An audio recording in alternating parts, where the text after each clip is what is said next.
You know, when you look at the open ocean, it just seems like this huge, empty, featureless desert of water. But for sailors, it's actually covered in invisible roads and signs. So today, we're going to decode this hidden language, this incredible system of buoys, weather patterns, and yeah, ancient wisdom that turns the empty sea into a living, breathing map. I mean, it's the most basic question, right? When you're out there and there's nothing but water in every single direction, how on earth do you find your way? How do you avoid all the dangers lurking just under the surface? Well, it turns out the roads and signs are there. You just have to learn how to see them. Believe it or not, there's an internationally agreed upon system, kind of like a highway code for the entire planet's oceans. It's all managed by the International Association of Lighthouse Authorities, or IALA.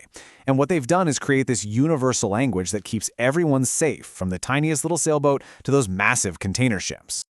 Okay, so the world is split into two main zones for this, Region A and Region B. They are almost identical, but there is one crucial difference that every single mariner has to know. It all comes down to which side of your boat you keep the colored buoys on when you're heading back to port. It sounds simple, but trust me, getting it wrong can lead you right into some serious trouble. So if this is a language, what are the words? Well, they're the buoys themselves. These aren't just colorful floats bobbing around in the water. Every single shape, every color, even the light they flash at night, it all carries a very specific, very important meaning. The most basic rule is all about shape. And the great thing is, it's universal.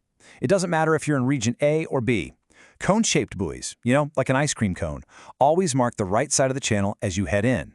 And can-shaped buoys, think of a soup can, they always mark the left. That simple grammar is the same everywhere you go. And this slide perfectly shows that one key difference we talked about. It's all about the color. In Region B, that's the Americas, sailors have this famous little saying, red right returning. It's catchy, easy to remember.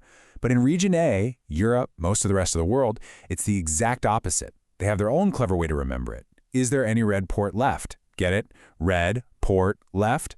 Knowing which region you're in is absolutely positively critical. Okay, so lateral marks define the edges of a safe channel, like lanes on a highway.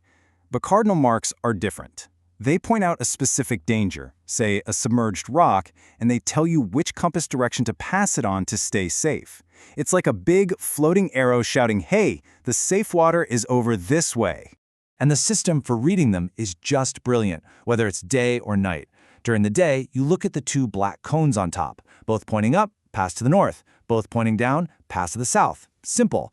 But at night, this is where it gets really clever. You read the lights, and they correspond to a clock face. East is at 3 o'clock, so it flashes 3 times. South is at 6 o'clock, so 6 flashes. West, 9 o'clock, 9 flashes. It is just an incredibly smart, foolproof system. All right, let's shift gears. We're moving from the man-made language of buoys to the natural language of the sea and the sky. Because for a sailor, understanding the weather isn't just about, staying dry. It's about safety, it's about efficiency, and sometimes it's about survival. It all starts with atmospheric pressure. The easiest way to think about it is like the planet is breathing. In some places, the air is really heavy and it's sinking. That's high pressure. In other spots, it's light and it's rising. That's low pressure. And just like air rushing out of a balloon, wind is just air moving from that high to that low, always trying to find a balance. So these two systems are basically the engines of all our weather. In the northern hemisphere, highs spin clockwise, and they bring that calm, settled, sunny weather. Lows, on the other hand, spin counterclockwise. They suck air in, which then rises, cools, and forms all the clouds and rain that bring strong winds and stormy weather. A good navigator watches their barometer, sees these changes coming, and can predict exactly how the wind is about to shift. But what happens when that low-pressure engine just goes into complete overdrive?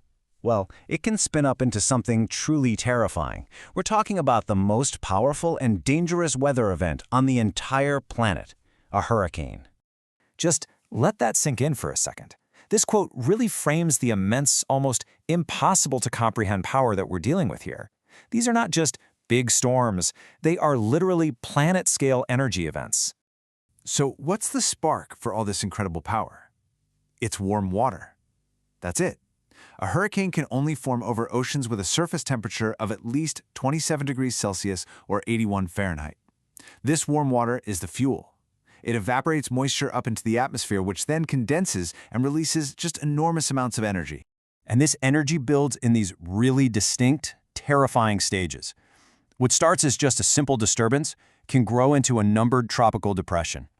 If it keeps getting stronger, it finally earns a name and becomes a tropical storm. And that's the point where that iconic, calm eye starts to form in the middle. And then finally, when the winds get over 64 knots, it has become a full-blown hurricane. This description of passing through the eye of a hurricane is just chilling.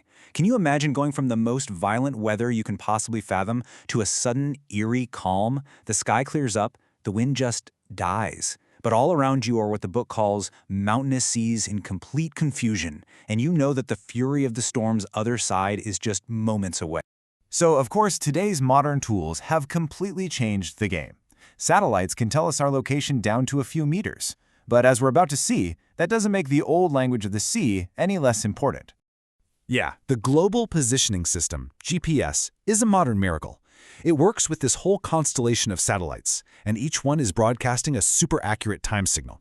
Your little receiver on your boat or your phone listens for these signals from a few satellites at once. It measures the tiny differences in when they arrive, and then it uses that data to triangulate your exact position on the face of the Earth. It's amazing. But, and this is a huge but, here is the critical catch. Think of it this way. It's like using two different maps of a city that were drawn 50 years apart. Your GPS uses a modern digital map of the Earth, but your paper chart might be based on an older one. If you don't tell your GPS to speak the same language as the chart, its position could be off by hundreds of meters. That could put you safely in the channel on your screen, while in the real world you're heading straight for the rocks. And that really brings us to our final thought here. GPS is an absolutely incredible tool, but what happens when the batteries die or the signal gets lost? The language of the buoys, the clouds, the waves, that language is always broadcasting. The real question is, in an age where we get effortless answers from a screen, are we still listening?